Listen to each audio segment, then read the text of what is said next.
कहानी को हम लोग अब विस्तार से समझते हैं। हुआ यूं कि धृतराष्ट्र के विवाह के लिए भीष्म पहुंचे थे गांधार में। गांधार जो कि आज का अफगानिस्तान है, क्योंकि गांधार नरेश की पुत्री गांधारी बहुत सुंदर देखने में थी।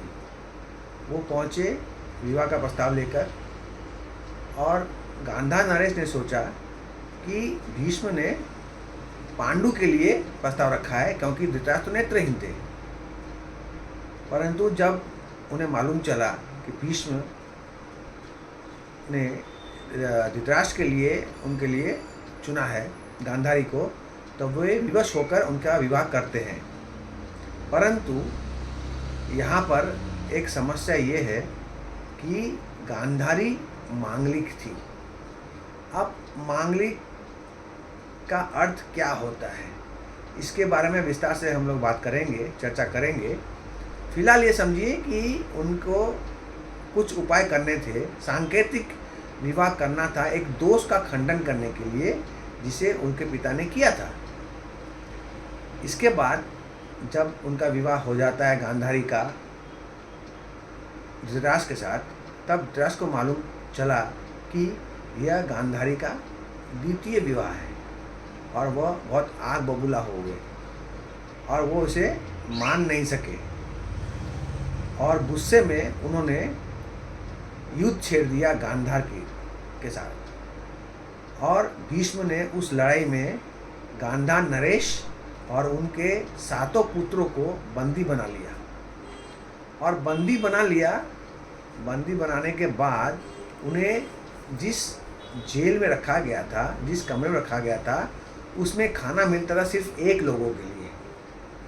अनाज इतना मिलता था कि एक व्यक्ति के लिए वह पूर्णतया खाना था। 8 जन उससे खाना नहीं खा सकते थे। तो ये एक षड्यंत्र था उन्हें मारने का। तब गांधार नरेश ने और उनके 7 पुत्रों मिलकर यह सोचा कि कोई भी एक व्यक्ति उनमें से वह खाना ग्रहण करेगा और बाकी अपना प्राण त्याग करेंगे, क्योंकि वो एक व्यक्ति का खाने से 8 का पेट नहीं भर सकता था। तब वहाँ सबसे छोटे पुत्र थे उनके, शकुनी, सबसे बुद्धिमान थे वो। तो यह कहा गया कि वह खाना खाएगा और धीरे धीरे उनके बाकी भाई बिना खाए पिए अपना प्राण त्यागेंगे। अब आप सोचिए, एक जेल के कमरे में 7 भाई और उनके पिता, और खाना खा रहा है सिर्फ शकुनी। उसकी मनोदशा क्या होगी? वो कैसे खाना खाता होगा, कैसे निवाला लेता होगा अपने मुंह में। लेकिन उनसे एक प्रतिज्ञा ली गांधार नरेश ने कि इस षड्यंत्र का, इस कार्य का भीष्म से वह बदला लेगा, और जिसके लिए शकुनी ने प्रतिज्ञा ली कि वह कुरुवंश का नाश कर देगा।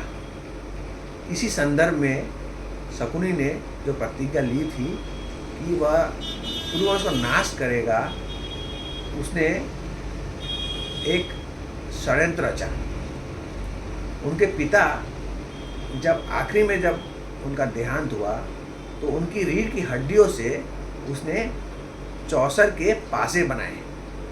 पासे इस तरह बनाए गए थे कि उसमें छोटे छोटे छेद थे, जिससे हवा पास हो सके। और एक तरह का कीड़ा रखा जाता था।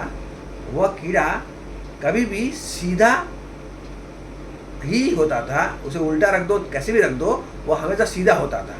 और जिस तरफ सीधा हो उस तरफ छक्का रखा, छक्का को आंका गया।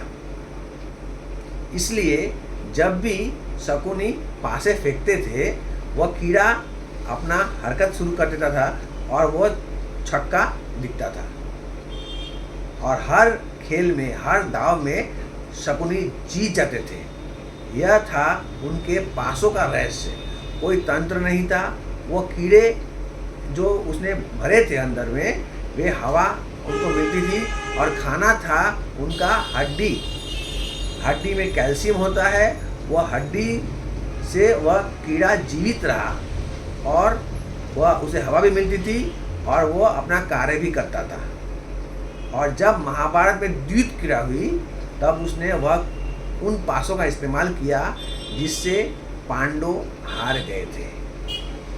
अब ये एक षड्यंत्र है निस्संदेह, परंतु शकुनी को मालूम था कि सीधी तरीके से वह युद्ध में भीष्म को नष्ट नहीं कर सकता था, इसलिए उसने चाल चली। मैनिपुलेशन जिसे कहते हैं, मास्टर माइंड महाभारत का कोई था तो वह था शकुनी। शकुनी ने यह प्रतिज्ञा ली थी कि वह अपने पिता और भाइयों की मृत्यु का बदला लेगा और महाभारत के अंतिम दिन 18वें दिन उसकी मृत्यु होती है, जब पूरे कुरुवंश में केवल 5 पांडव बच गए थे, वह भी श्री कृष्ण के भरोसे। अगर श्री कृष्ण नारायण उन लोगों का साथ नहीं दिया होता उन लोगों ने, तब वो नहीं बच पाते थे। तो श्री कृष्ण ने 5 पांडवों को बचाया और बाकी कुरुवंश में जितने मर्द थे सबका नाश हो गया, पूरा परिवार समाप्त हो गया। इस तरह से शकुनी ने अपने पिता, अपने भाइयों की मृत्यु का प्रतिशोध लिया और अपनी प्रतिज्ञा पूरी की। अपनी कर्मभूमि, अपनी जन्मभूमि गांधार को छोड़कर वह कुरुवंश में रहकर अपमानित होते हुए भी उसने अपनी प्रतिज्ञा को पूरा किया और दुर्योधन के कान भरे और षड्यंत्र रचा और बहुत तरीक़ों से पांडवों को मारने की कोशिश की, परंतु वह नाकाम रहा।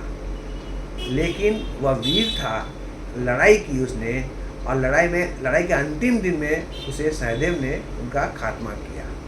तो आप यह नहीं कह सकते हैं कि शकुनी पूरा खलनायक था। उसने खलनायक की, अधर्म किया उसने, पर अधर्म करने की एक वजह थी। वह वजह थी प्रतिशोध।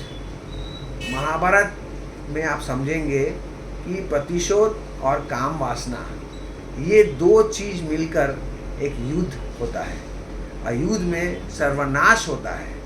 इससे हमें शिक्षा मिलती है कि हमें धर्म के पथ पर चलना है। श्री कृष्ण ने गीता में जो समझाया है उसे मानना है और अपना कर्म को सही करना है। आपका जैसा कर्म होगा आपको वैसा ही फल मिलेगा। आप अधर्म का साथ देंगे, आपका अंत भी विनाशकारी होगा, अच्छा नहीं होगा। आप कुछ भी प्रयत्न कर लें, कैसे भी कर लें, आप किसी को अपमानित करते हैं, किसी के साथ गलत व्यवहार करते हैं, अपने शरीर से, अपने बल से, अपनी ज़ुबान से या अपनी सोच से आप अपना कर्म को खराब कर रहे हैं। अपना कर्म को मत खराब कीजिए। अगर खराब करेंगे तो आपका अंत विनाशकारी होगा, इससे आप बच नहीं सकते हैं। शनिदेव अपना खेल खेलेंगे, अपना कार्य करेंगे, जैसा फल आपको मिलना चाहिए आपको मिलेगा, क्षणे क्षणे धीरे धीरे। इसलिए आप सावधान हो जाइए और सही पथ पर सही कर्म करें। ये मेरी आपसे नम्र विनती है। नमस्ते।